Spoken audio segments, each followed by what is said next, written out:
We have not seen what many people are calling for, which is a specific targeted approach to some of these extreme hotspots of forced labor.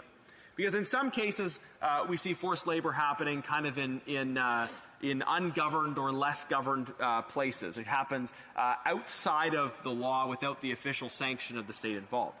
But notably in the case of the Uyghur region in China, we see forced labor happening in a way that is coordinated as part of a genocide of the Uyghur people, a genocide that this House, but still the government have failed to recognize. So when you have a state-directed genocide which has forced labor associated with it, surely you should have a targeted approach to that specific region.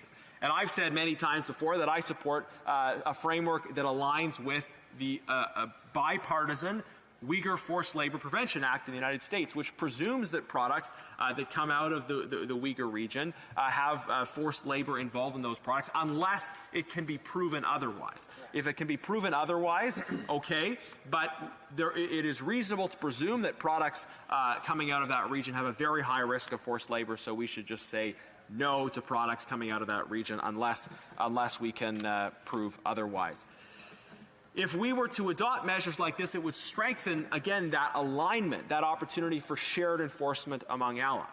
So I would continue to call on this government to benefit from the work that's being done in other countries.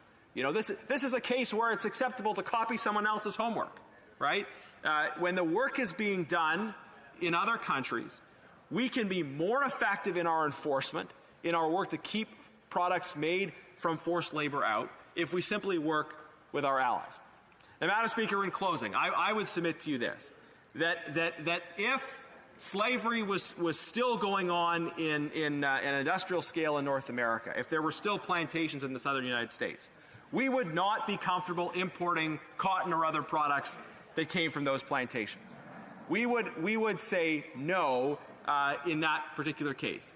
So we should say no as well in the case of slavery happening in China or other parts of the world, and we should be effective in aligning our enforcement with our allies in order to get that done. Thank you. Questions and comments?